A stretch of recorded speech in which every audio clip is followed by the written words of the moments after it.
Well, the fallout from the debates is still coming down all around us. The media are still pushing the lie that Donald Trump won't denounce white supremacy. And let's make a prediction for all 50 states for the presidential election of 2020. Before we get started today, I want to ask that you hit that like button on this video and subscribe to my channel. I don't have any sort of marketing team, so my entire reach is strictly by word of mouth. If everyone who watched this video shared it one time, I would be bigger than Joe Rogan by the end of next week. So if you like my content, if you think what I'm doing here is important, hit that share button, hit that subscribe button, and help me combat false narratives floating around social media. Okay, so today we're going to begin with a poll from yesterday, from after the debates. And I think this poll is important because it shows just how truly ineffective the debates were, just as much as how kind of ridiculous they were. So let's hop on over to this NBC poll, or I'm sorry, CBS poll. Debate watchers say Biden won first debate, but mostly felt annoyed. So the first presidential debate between President Trump and Democratic nominee Joe Biden, voters who watched Tuesday night said Biden won the debate, but overwhelmingly called the debate's tone negative. And most said they felt annoyed watching it, according to a CBS News survey. 48% said Biden won, while 41% thought Mr. Trump was the winner. Biden's margin here is not too different than his lead in national polls. 10% called the debate a tie. I want to focus on that little bit when they said Biden's margin here is not too different than his lead in national polls, because this looks almost exactly like the national polls. Let's hop on over. Just remember, 48 to 41 and 10% called it a tie. This new poll by Forbes says 11% of voters still undecided as election nears. Okay, Sunday's NBC Wall Street Journal poll conducted a September 13th through 16th among 1,000 registered voters. Okay, finds little movement on the question of preferred presidential pick, with Biden holding an 8-point lead over Trump, 51 to 43. Now let's look at the national average. Remember, 48, 41, 10. Okay, Biden's lead in national polling, an average from Real Clear Politics, so it's got a few outliers there, a few polls that aren't going to be exactly correct or accurate, but this gives you a general idea. Okay, 49 to 43. Remember, 48 to 41 to 10, and with 11 undecided, that's pretty accurate. And so what this means is the people that went into watching the debate, while felt annoyed, the people who liked Joe Biden and were already going to vote Joe Biden, their minds weren't changed. And the people who already liked Donald Trump and were already going to vote for Donald Trump, their minds wasn't changed. But what about that 10%, that 11% of those undecided voters, those people who thought it was a tie? Well, there's this Deseret News article. Who is Dr. Joe Jorgensen? This third-party candidate's website crashed during the 2020 debates. The performance by Donald Trump and Joe Biden, calling each other third grade school level names. You're a racist. You're the worst president ever. You're stupid. Your son's a drug addict. You've got grandkids you don't know about. This stuff was all so ridiculous. It drove people to go look for an alternative, right?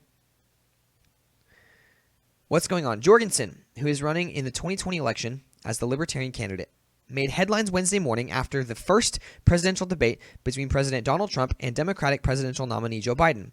Interest in Jorgensen popped up Tuesday night during the debate, which reportedly led to her website crashing. Congratulations, President Trump and Vice President Biden. Your debate performance was so bad that America just crashed Dr. Joe Jorgensen's website looking for an alternative candidate. We've got another report here. Joe20.com is crashing due to high volume of traffic. And here, this one. After that horrendous debate, Jorgensen's website is currently crashing due to high volume of traffic. Reminder that Jorgensen will be on the ballot in all 50 states. Maybe the debates will change their mind and let her take the stage. On Wednesday, Jorgensen slammed the debate process for not allowing her to compete in the race with Trump and Biden. This is the result of an awful debate performance by both parties. Like I said, they were both school children. That's how they behaved, right? And some of so that's one piece of fallout from this. Another piece of fallout is this ridiculous story. So Aaron Rupar tweets, Kayleigh McEnany dances around a question from Fox News asking her to categorically condemn white supremacists. Very bizarre. Okay, I want to take a moment because like even the way this guy frames this tweet is just wrong. Okay, Donald Trump has categorically condemned white supremacy and white supremacists across the nation over the past several years, right?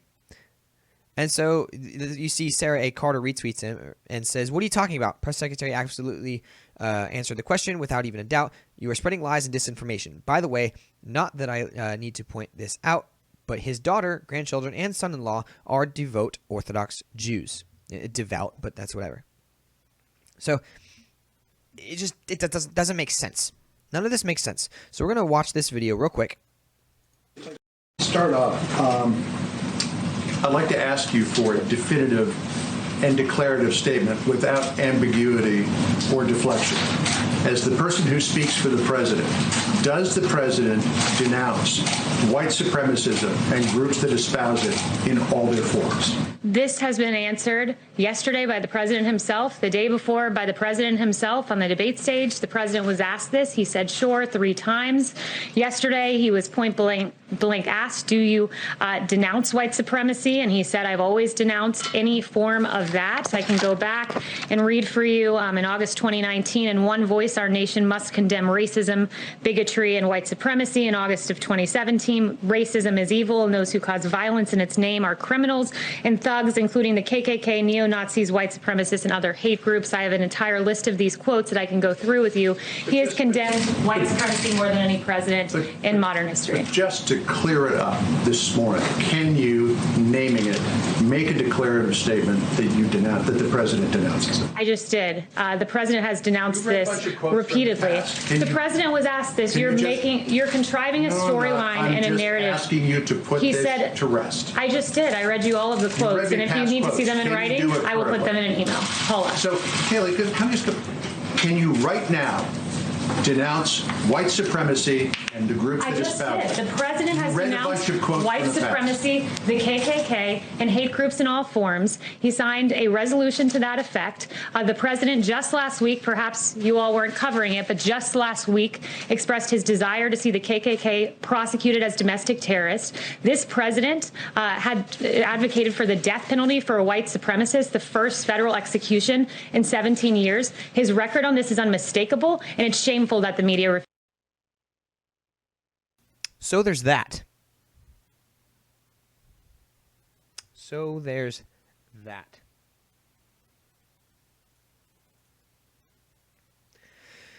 This is just ridiculous. The whole story surrounding this is ridiculous. The idea that Donald Trump won't denounce white supremacy is ridiculous. The idea that he didn't denounce white supremacy in the debate is ridiculous. He did, as Kayleigh McEnany says here, 3 times. So don't understand this narrative that Donald Trump is a white supremacist. No, he's denounced it over and over and over again. And then you get some people saying, "Oh, he's a shadow agent." Okay, is he an evil genius, or is he a blundering buffoon? Take your pick. You can't be an evil genius and a blundering buffoon.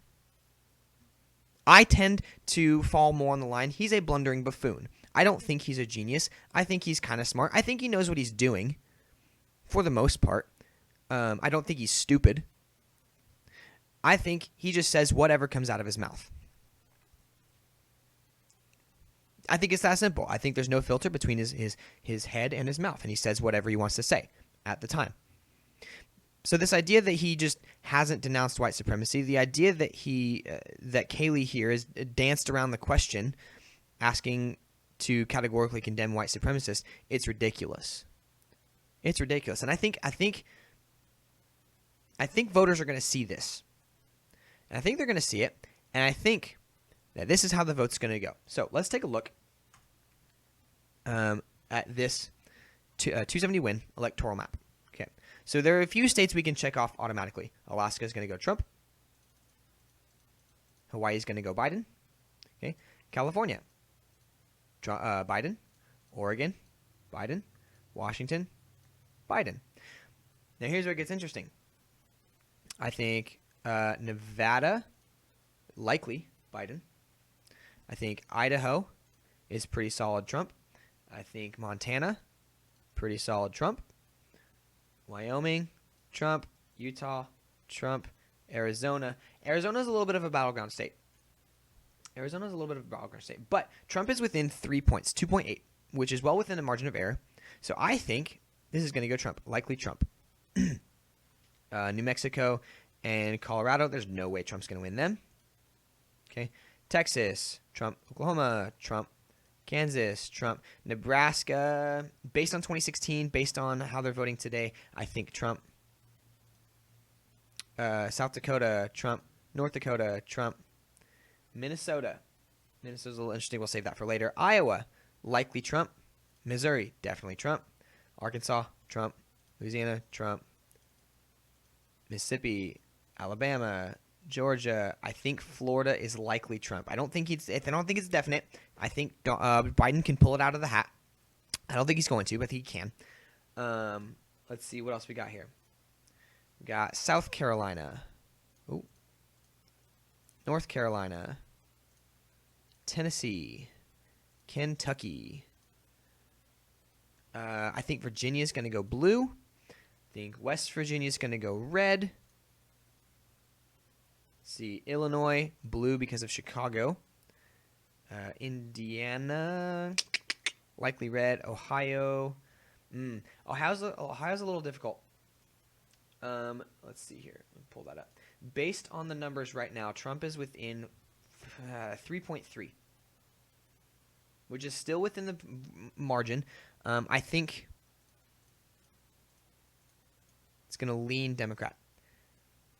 I think they're going to lean Democrat. I don't know that Trump can pull out Michigan again. I don't know that he can pull out Wisconsin again. And I don't think he's going to get Minnesota. Now here comes the interesting part.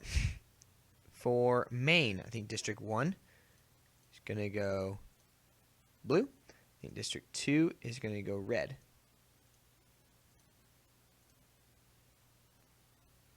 Now for all of the other states.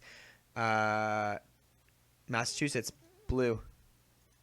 Rhode Island, blue. Connecticut, blue. New Jersey, blue. Delaware, blue.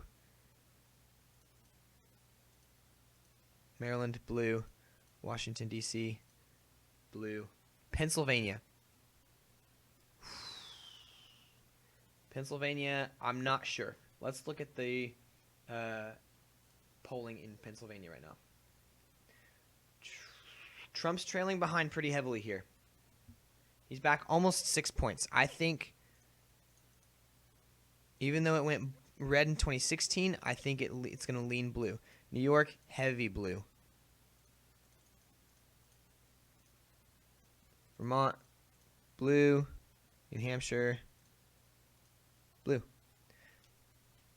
Now, here's what Trump needs to do to win. Trump needs to pull. Not Florida. I think Trump needs to pull Michigan. I think Trump needs to pull Wisconsin. Past that, I don't know what he can do to win. He needs to get Pennsylvania. He needs to get Pennsylvania to win. He needs to get Ohio to win.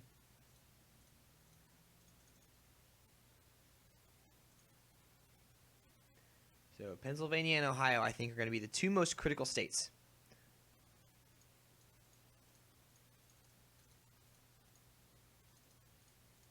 There we go. Okay. These four states right here. I think most of the other districts are safe. Even if Trump loses Maine's 2nd congressional district. These four states are going to decide the election. Pennsylvania, Ohio, Michigan, and Wisconsin. And based on the polling data, let's take a look. Let's go Pennsylvania first. So based on the polling data, he's down 6%. I think it's going to go blue. Likely likely blue or leaning blue. I don't think it's a guaranteed shot for Trump or for Biden. I think it's likely blue. Let's take a look at Ohio.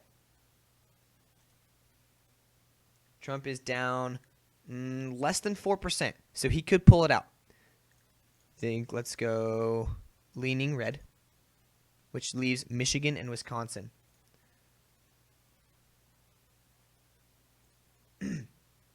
Trump is down 5.2% points in Michigan. I don't think he can pull that out. I might be wrong. I don't think he can. I think it's likely Biden. So Wisconsin. What do we do with Wisconsin? Trump's down 5.5 points. I don't think he wins by Wisconsin.